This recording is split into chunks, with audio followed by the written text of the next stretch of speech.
voy un poco a ir pensando porque no tenía intención de hablar, así que a nosotros nos han enseñado, pues, en historia del arte, por ejemplo, que tenemos el románico, el gótico, el renacimiento, y en la historia normal, cómo pasamos de la Edad Media a un siglo ya de las luces que se llama Renacimiento también, ¿no? Pero lo que me he dado cuenta es que nunca nadie contaba el porqué. No, es decir, pasábamos de, mira, el románico al arco medio punto, el gótico arco de punto de ojiva, y luego llega el Renacimiento que surge el antropocentrismo. Y me dices, ya, pero ¿por qué? No, esas son las características de cada arte, y creo que hay que entender el trasfondo de la situación, porque vivimos el Renacimiento, es una época de muchas luces, pero todos sabemos que si hay un foco iluminando algo, si ponemos un objeto delante, genera sombras. Y el Renacimiento también tenía sombras. Estamos en una época convulsa, en una época en la que países como España, Inglaterra, Francia están terminando los procesos de unificación.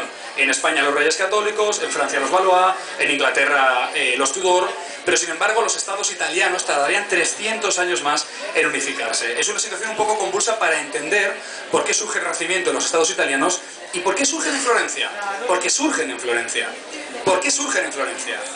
Pues se debe a varias cosas. En primer lugar, Concilio de Basilea, que se empieza a celebrar en Basilea y termina celebrándose en Florencia años después.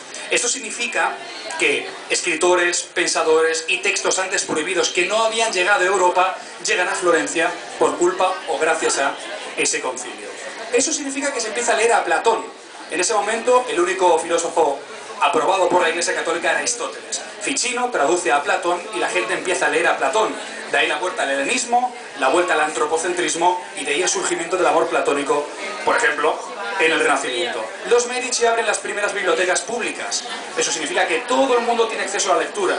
Fijaos que esto no nos lo suelen contar en el cambio del Renacimiento, pero que podemos rescatar esos valores en el siglo XXI. Leer nos hace libres.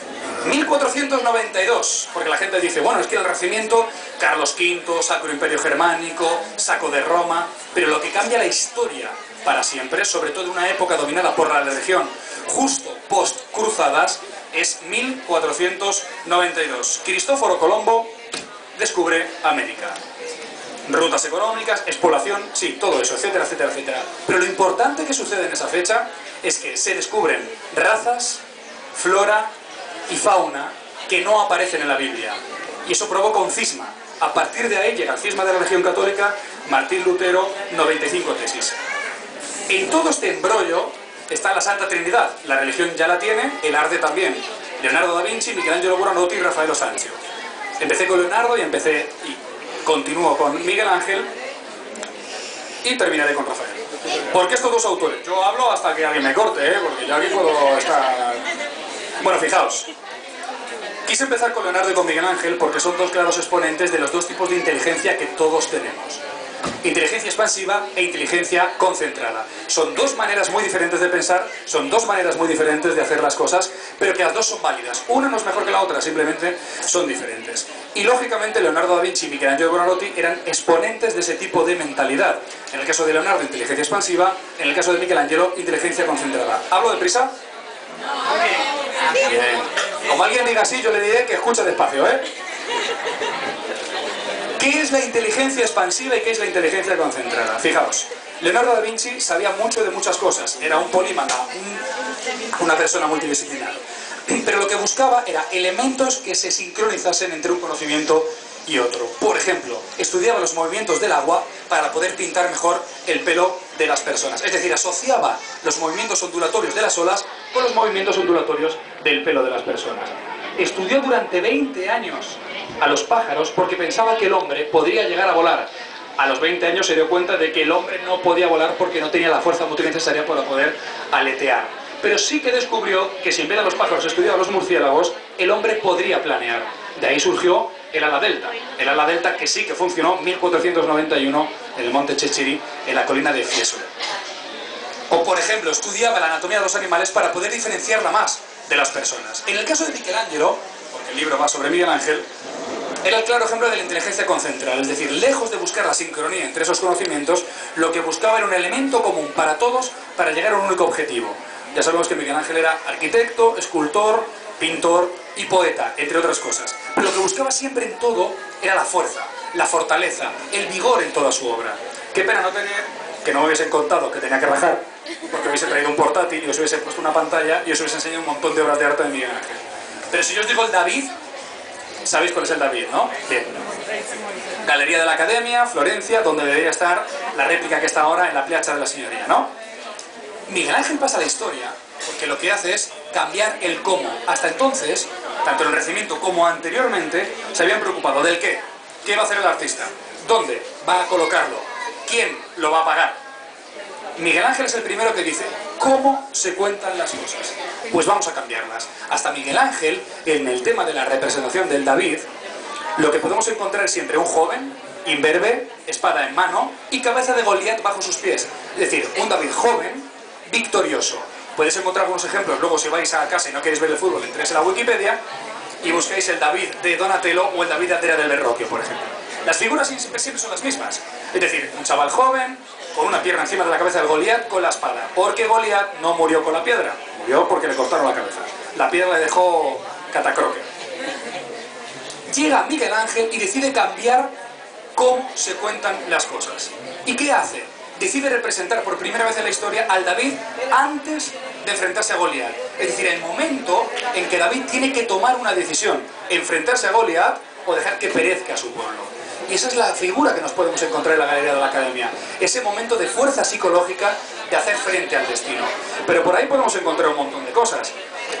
Por ejemplo, la pintura. Hablamos de la escultura, pero hablamos de la pintura. Ahí la Capilla Sixtina. Dice, pero claro, ¿por qué te pones a escribir un tocho de 700 páginas? Pues porque el capullo de Miguel Ángel pintó un ombligo en el cuerpo de Adán. Pero parad a pensar, ¿eh? Miguel Ángel es contratado para pintar la bóveda de la Capilla Sixtina. 12 apóstoles. Y de repente nos encontramos en que la bóveda de la Capilla Sixtina no aparece ninguna figura cristiana. Porque recordemos, esto no es una clase de teología, es una clase de arte, pero no... Que nadie se sienta ofendido con lo que puedo llegar a decir. Pero recordemos que Joshua ben Joseph, el personaje histórico Jesús de Nazaret, no era cristiano, era judío. El cristianismo surge a raíz de sus enseñanzas. Con lo que todas las figuras que aparecen son del Antiguo Testamento, cuando él fue contratado para pintar sobre el Nuevo Testamento. Lógicamente aparecen, por ejemplo, pues todas las escenas del Génesis, de la creación de Adán y Eva, de Noé. Pero ¿os habéis parado a pensar lo que hay pintado? O sea, Miguel Ángel, insisto, cambia el cómo se cuentan las cosas. Dios hizo al hombre a su imagen y semejanza, del barro. No de porcelana, no, del barro. Si Dios es el padre de Adán y Adán no tiene madre, ¿por qué le pintó un ombligo? Se despistaría. Miguel Ángel estudió en el Jardín de San Marcos, centro de toda la cultura de los estados italianos de los Medici, y estudió la Torá, el Midrash y la Cábala, y los textos sagrados, lógicamente. Con lo que un despiste podría ser si solo hubiese pintado un ombligo. Pero lo que hay es mucho más allá. Aunque lo que importa a Miguel Ángel no solo es el cómo, sino también el porqué. Os voy a contar el cómo, el porqué, lo encontraréis en el libro. ¿Cómo sabe vender este tío? Parece que trabaja en la tele, ¿eh? Capilla Sixtina. Pecado original. Jardín del Edén, pecado original. Es la primera vez en la historia en la que se representa el pecado original eximiendo la culpabilidad a la mujer. Esto no lo digo yo, esto lo pinta Miguel Ángel. No es Eva la que coge el fruto prohibido, la manzana del Jardín del Edén.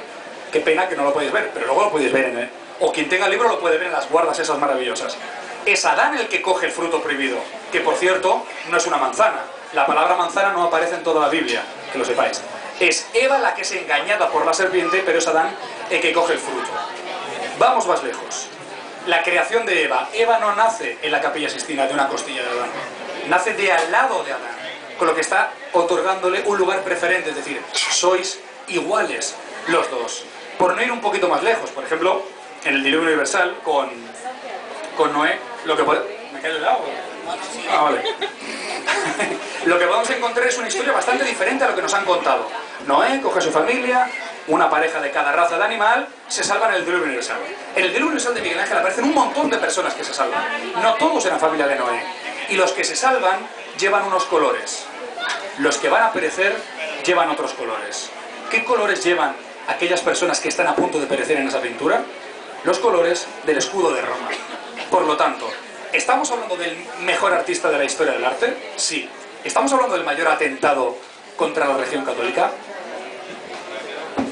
Puede ser. Vamos un paso más allá. Juicio final, ¿no? Que lo pintó casi 30 años después de la bóveda de la Capilla Sixtina. En el juicio final, lo que encontramos, lógicamente, es el segundo advenimiento de Cristo para separar a los justos de los pecadores.